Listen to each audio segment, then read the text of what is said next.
नमस्कार स्टूडेंट, मैं मोहित कुमार। आज के वीडियो में हम लोग डिफरेंशिएशन के कुछ फंडामेंटल फार्मूले के बारे में पढ़ेंगे कि डिफरेंशिएशन का फंडामेंटल फार्मूला क्या क्या होता है। जैसे देखिए, पहले डिफरेंशिएशन क्या होता है। देखिए, जैसे एडिशन होता है, सब्ट्रैक्शन होता है, मल्टीप्लिकेशन होता है, डिवीजन होता है। ये सब क्या है? ये सब मैथमेटिकल ऑपरेटर है। इन्हें हम लोग मैथमेटिकल ऑपरेटर बोलते हैं, मतलब इसमें मैथमेटिक्स में इसका यूज किया जाता है। उसी तरीके से जो डिफरेंशिएशन है, इसका भी यूज हम लोग मैथमेटिक्स में करते हैं। और यहाँ पे हम लोगों के सामने फंडामेंटल फार्मूला और डिफरेंशिएशन इसको पढ़ना है। स्टूडेंट, इसके पहले वाले टॉपिक में हम लोगों ने पढ़ा हुआ था instantaneous velocity. Instantaneous velocity, the velocity of an object at a particular instant of time. किसी ऑब्जेक्ट की वेलोसिटी अगर पर्टिकुलर इंस्टेंट ऑफ टाइम पे निकालें तो इसको हम क्या कहेंगे? इंस्टेंटेनियस वेलोसिटी बोलेंगे।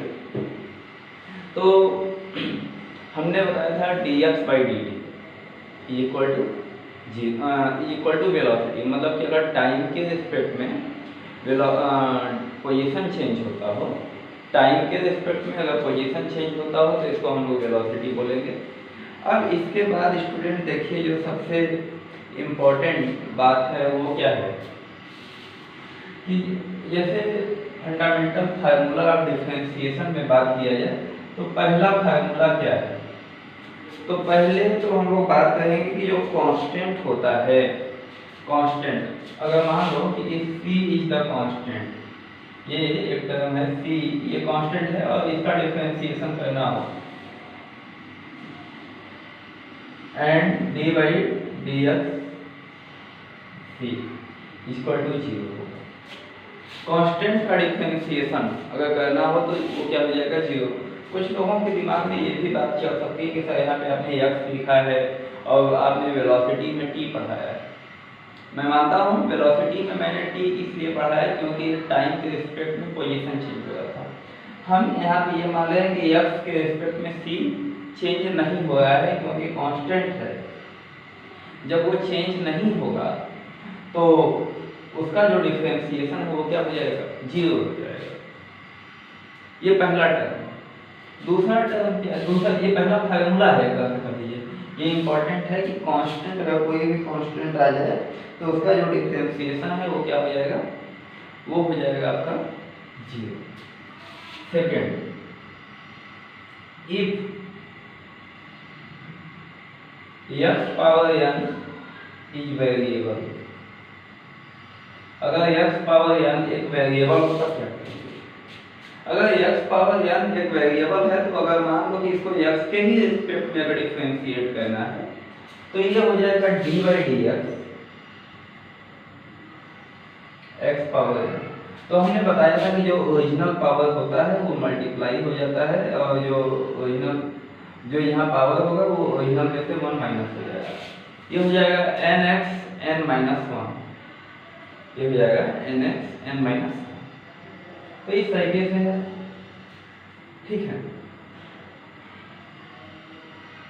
अब इसके बाद आगे की बात हम लोग करते हैं कि मान लीजिए कि एक और फंक्शन दे दिया, यहाँ पे आप y इक्वल टू लिखे ना है।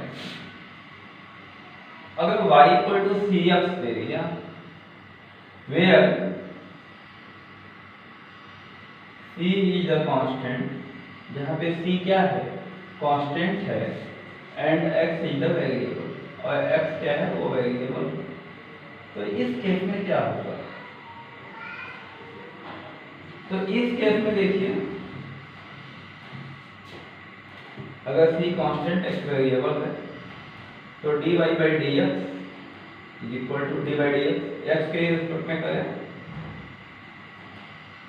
जो कांस्टेंट और वेरिएबल अगर एक दूसरे के साथ मल्टीप्लाई होते हैं, कांस्टेंट और वेरिएबल अगर ये दोनों एक दूसरे के साथ मल्टीप्लाई होते हैं तो जो कांस्टेंट होता है वो बाहर चला आता है। c x पावर n कर लीजिए, x पावर n कर लीजिए, तो ये c हो गया d/dx x power n। x power n का जैसे हमने पहले बताया था वैसे ही डिफरेंशिएट कर दीजिए, तो c n x power n-1। ये हो गया dy बाई dx डिफरेंशिएशन। बिल्कुल नया टॉपिक है स्टूडेंट, इस पे 2-3 बार आपको मेहनत करना होगा तब जाके आपको समझ में आएगा, समझे। बहुत ही इम्पोर्टेंट है, जिसका हम लोग फिजिक्स में यूज लगातार करते हैं और फिजिक्स में लगातार यूज करने की ही वजह से ये आएगा, अदरवाइज फिर नहीं आएगा। बायो वाले स्टूडेंट के लिए तो बहुत जरूरी है, ठीक है। 11th में ही बच्चे डरने लगते हैं, 11th को ही अच्छे से पढ़ना होता है। चलिए आइए अब इसके बाद एक बात और कर लेते हैं।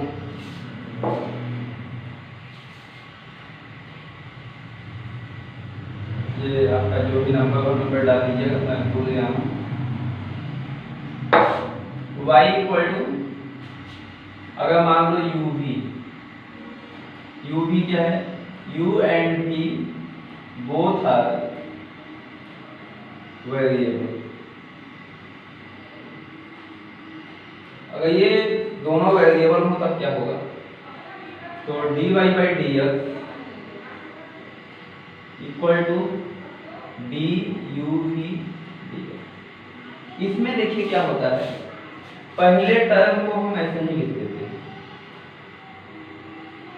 पहले टर्म को हम ऐसे ही लिख देते हैं जैसे दिया था एज इट इज। जो दूसरा टर्म होता है उसको डिफरेंशिएट कर देते हैं, ठीक। आगे फिर दूसरा टर्म एज इट इज लिख देते हैं और जो पहला टर्म होता है उसको, मतलब पहला इंटू दूसरे का डिफरेंशिएशन प्लस दूसरा इंटू पहले का डिफरेंशिएशन। तो ये हो गया आपका, अगर दो वेरिएबल प्रोडक्ट के फॉर्म में हो तब आप क्या करेंगे, दो वेरिएबल अगर प्रोडक्ट के फॉर्म में हो तब क्या करेंगे। चलिए इसके बाद आगे देखिए,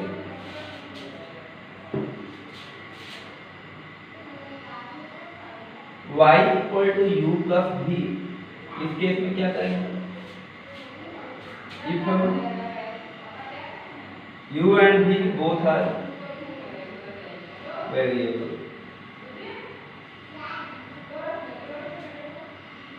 dy बाई dx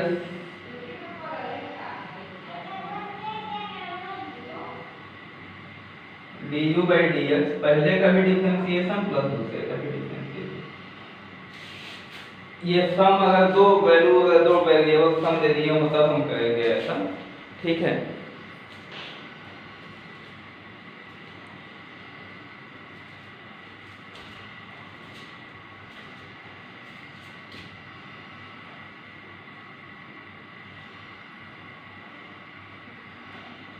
आइए इसके बाद देखिए आगे क्या है।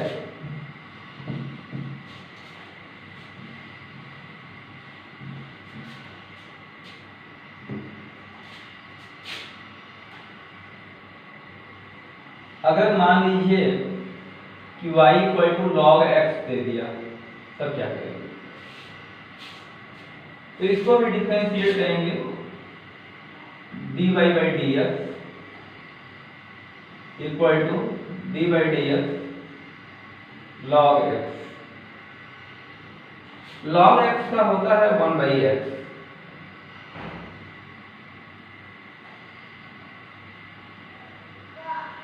लॉग x का क्या होता है 1 बाई x।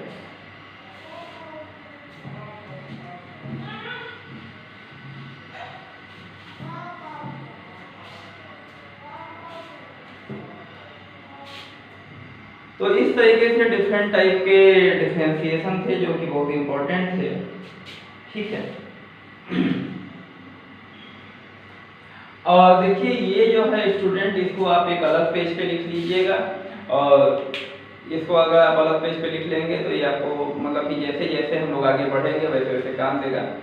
आइए हम लोग एक छोटा सा ले लेते हैं कि अगर मान लीजिए x equal to t square plus 3t plus 5 और इसको t के ही रिस्पेक्ट में डिफरेंशिएट करना हो तो क्या होगा, तो dx by dt equal to d by dt t square plus 3t plus 5। हमने क्या बताया कि अगर आपको अगर एक वैल्यू दे दिया गया x equal to t square plus 3t plus 5, हो सकता है थोड़ा छोटा लिखा हूं, मैं बड़ा लिख देता हूं थोड़ा सा,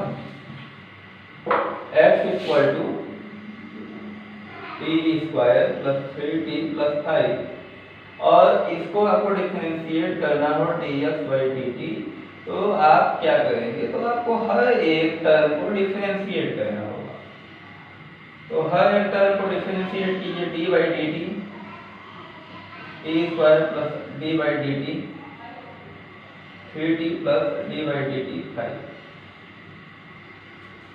ये कांस्टेंट है, इसका 0 हो जाएगा। ये जो कांस्टेंट है 5, ये कांस्टेंट है, इसका 0 हो जाएगा। टी स्क्वायर का हो जाएगा 2t पावर 2 माइनस 1 और 3t का क्या हो जाएगा 3 इंटू dt/dt प्लस इसका 0 क्योंकि कांस्टेंट हमने बताया। t है तो इसका 1 हो जाएगा। कैसे 1 हो जाएगा, देखिए t पावर 1 है तो ये हो जाएगा 1 t पावर 1 माइनस 1, तो ये हो जाएगा 1 t पावर 0 का 1 हो जाएगा तो टोटली 1, तो 3 1 जा 3, तो ये हो जाएगा 2t प्लस 3, ये हो जाएगा आपका dx/dt। इसको डिफरेंशिएट करने के लिए आया। तो इस तरीके से हम लोग डिफरेंशिएशन धीरे धीरे सीखेंगे। आप भी धीरे धीरे प्रैक्टिस करके आगे बढ़ते रहिए। Okay student, best of luck.